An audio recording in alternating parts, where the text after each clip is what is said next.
안녕하십니까. JTV 저녁 뉴스입니다.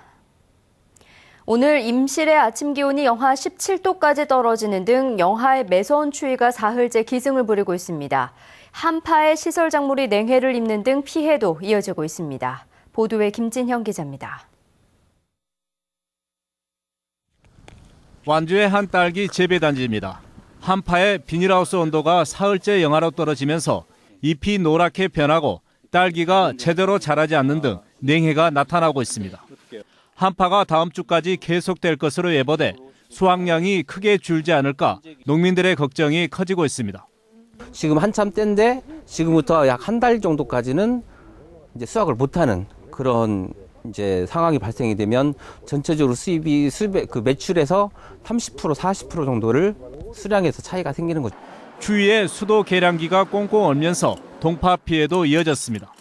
전주 지역 아파트와 주택 등지에서 주민들이 보일러 가동을 못해 추위에 떠는 등 큰 불편을 겪어야 했습니다. 6시 55분경에 접선집은 그때 가서 물을 못 썼지. 물이 밖으로 튀었는데 흘러 나오니까. 근데 거의 우리가 가서 이제 그 메인 밸브를 잠가버리니까 수돗물 사용 못했지. 오늘 임실의 아침 기온이 올겨울 들어 가장 낮은 영하 17도까지 떨어지는 등 사흘째 한파가 기승을 부렸습니다. 낮에도 전주와 진안이 영하 4도까지 떨어지는 등 모든 지역이 영하의 날씨에 꽁꽁 얼어붙었습니다.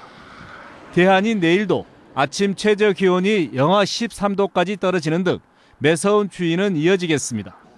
강추위는 다음 주 초까지 이어지겠고 오는 토요일에 많은 눈이 내릴 것으로 예상돼 피해가 커지지 않도록 철저한 대비가 필요해 보입니다.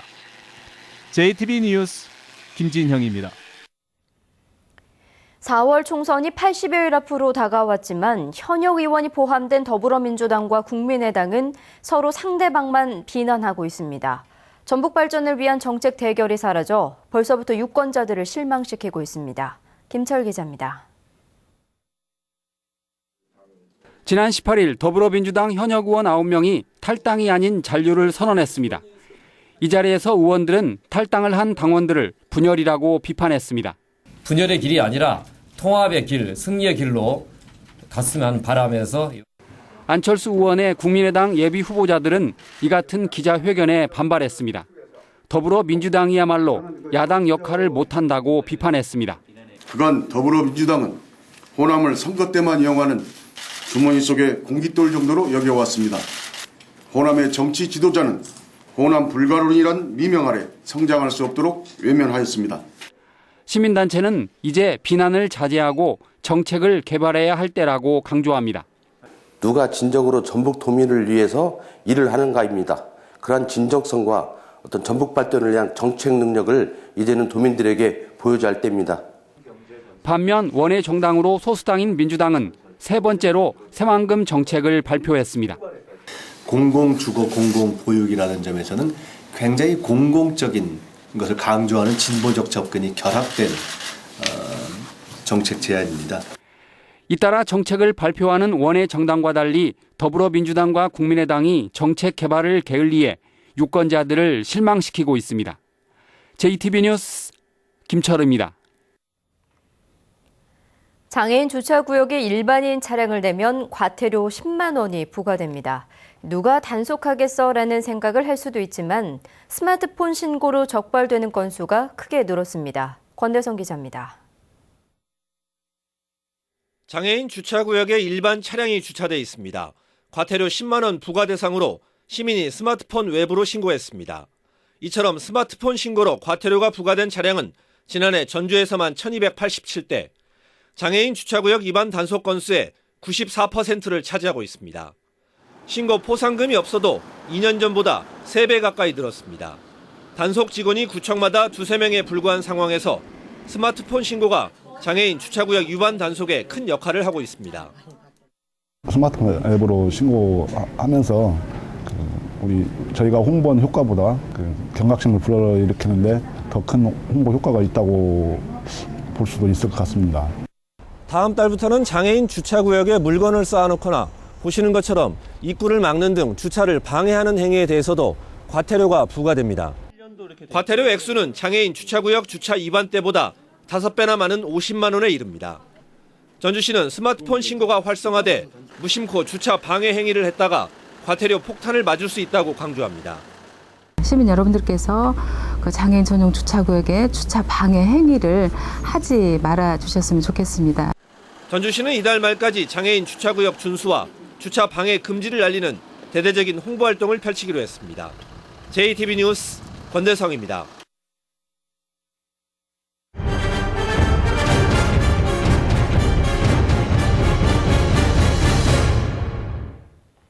농촌 어르신의 일자리를 만들겠다며 시작한 양계장 신축 사업이 주민 반발에 부딪혀 진통을 겪고 있습니다.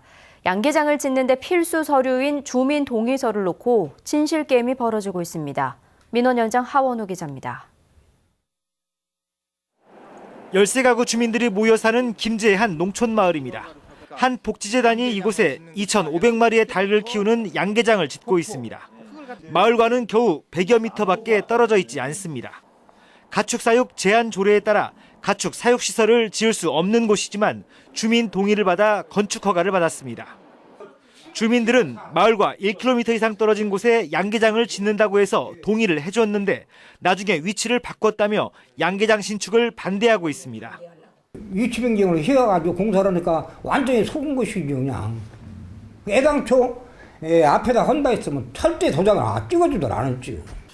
복지재단은 그러나 여러 차례 주민 설명회를 가졌고 동의서를 받을 때도 주민을 속인 사실이 없다고 주장했습니다. 또 노인 일자리 창출을 위해 사회복지 공동모금회의 기금을 받아 짓는 시설이라며 주민들의 협조를 요청했습니다.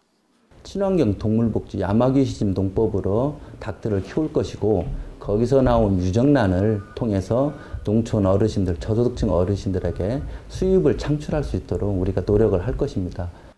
마을 주민들은 공사 중지 가처분 신청과 함께 복지재단 관계자 등을 형사 고발했고 양계장 건설업체도 주민들을 고소하는 등 양측의 진실게임은 이제 법정 공방으로 치닫고 있습니다. JTB 뉴스 하원호입니다.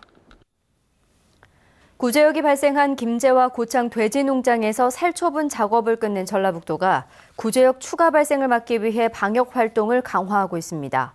전라북도는 매일 14개 시군과 영상회의로 방역 상황을 점검하고 거점 소독시설과 통제 초소를 40곳으로 늘려 축산 차량에 대한 소독과 통제를 강화하고 있습니다. 또 지난 12일부터 전북의 돼지 140만 마리 가운데 48%인 67만 8천 마리의 예방 접종을 마치고 추가 접종을 하고 있습니다. 이상으로 JTB 저녁 뉴스를 마칩니다. 고맙습니다.